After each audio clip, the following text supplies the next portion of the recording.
ખાસ કરીને બીકાજી foods international લિમિટેડના પરિણામ રજૂ થયા હતા। આપણી સાથે કંપનીના COO मनोज वर्मा चर्चा માટે जोड़ाई गया है। मनोज जी, स्वागत है आपका शो पर। Good morning. और सबसे पहले परिणाम पे डिस्कस करें तो अच्छे नतीजे हमने देखे हैं। वॉल्यूम टारगेट अभी FY 24-25 के लिए कैसा रहेगा, क्योंकि पहले FY 24 के लिए जो वॉल्यूम टारगेट था वो 10.5% के सामने 18% पे रखा था, और 9 मंथ ओवरऑल वॉल्यूम ग्रोथ की बात करें तो 16.7% पर। तो अभी FY 24 और 25 के लिए खास वॉल्यूम टारगेट क्या रहेगा? Good morning and thank you very much कि आपने मौका दिया चैनल पे बात करने के लिए। तो जो नेक्स्ट ईयर का हमारा वॉल्यूम ग्रोथ टारगेट रहेगा वो करीब 16 से 18% का, यही कंटिन्यूड टारगेट रहेगा।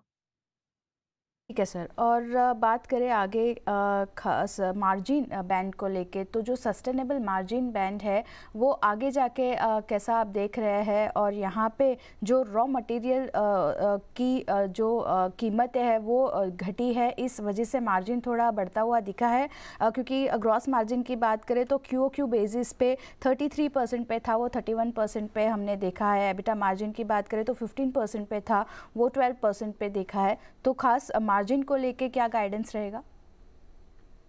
मार्जिन्स की अगर हम बात करें तो मार्जिन्स हमारे 13-13.5% एबिटा, ये कि हम ये मिनिमम इंश्योर करेंगे। और ये जो मैं नंबर्स की बात कर रहा हूँ ये विदाउट PLI इनकम।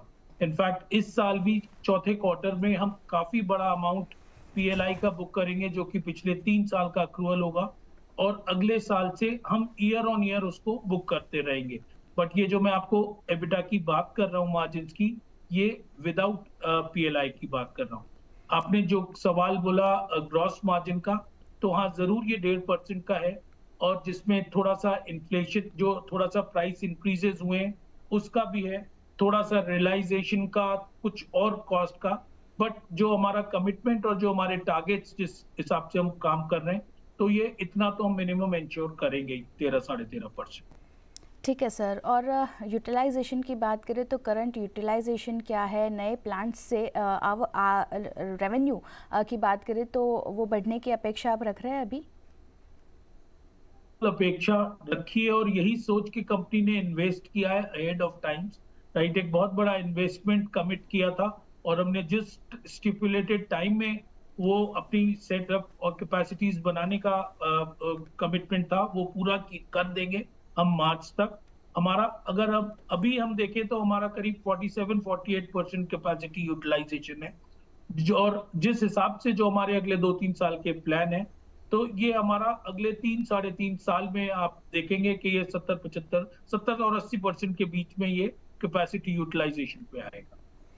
ठीक है सर। और कैपेसिटी कैटेगरी की बात करें, खास रेवेन्यू मिक्स क्या रहेगा? क्योंकि बहुत सारी कैटेगरीज है, जैसे एथनिक स्नैक है, स्वीट्स है, तो कौन सी कैटेगरी में अच्छा मार्जिन दिख रहा है? मार्जिन देखिए सब में थोड़ा बहुत ऊपर नीचे का रहता है, बट जैसे कुछ कैटेगरीज हैं जैसे पापड़, स्वीट्स, नमकीन की कुछ वेरिएंट्स, जिसमें रिलेटिवली 1-2% एबिटा मार्जिन ज्यादा होता है। ठीक है सर। डिस्ट्रीब्यूशन एक्सपांशन को लेके अभी क्या प्लान्स बन रहे हैं? क्योंकि अभी कितने स्टोर्स आप ओपन कर रहे हैं? क्योंकि देखें तो करंट डायरेक्ट कवरेज जो है वो 2.31 लाख स्टोर्स की आप रख रहे हैं, और कंपनी ने बोला था कि आप जो स्टोर एक्सपांड करने की जो योजना है आपकी उस पर ऑन ट्रैक है, और FY 24 के एंड तक शायद 2.4 लाख रिटेल स्टोर्स जो है वो भी जुड़ते हुए दिखेंगे। तो खास ये स्टोर एडिशन पे क्या योजना है?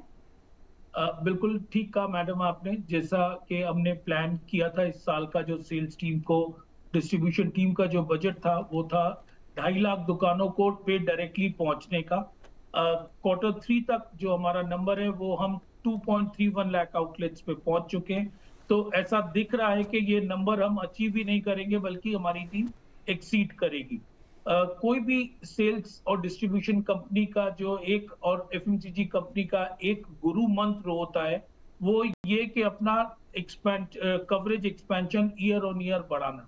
और जैसा कि बाकी सब करती हैं, हम भी उसी लाइन में, ये हमारा एक्सपेंशन, कवरेज, रीच का एजेंडा उतना ही स्ट्रांग रहेगा।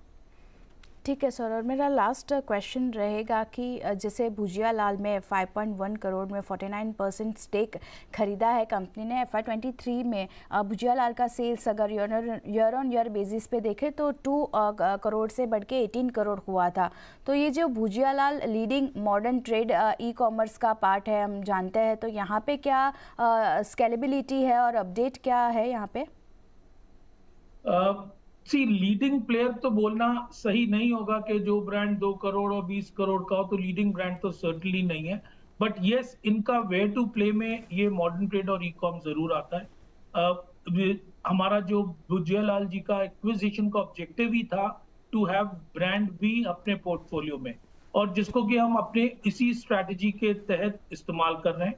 आप भुजिया लाल जी की ग्रोथ अगर देखेंगे तो करीब ये 30-40% के करीब इनकी इस ब्रांड की भी ग्रोथ दिखाई देगी। ठीक है sir. Manoj ji, on that note शुक्रिया हमारे साथ जुड़ने के लिए और ये सारी डिटेल शेयर करने के लिए, और all the best for coming quarters sir. Much तो आ હતા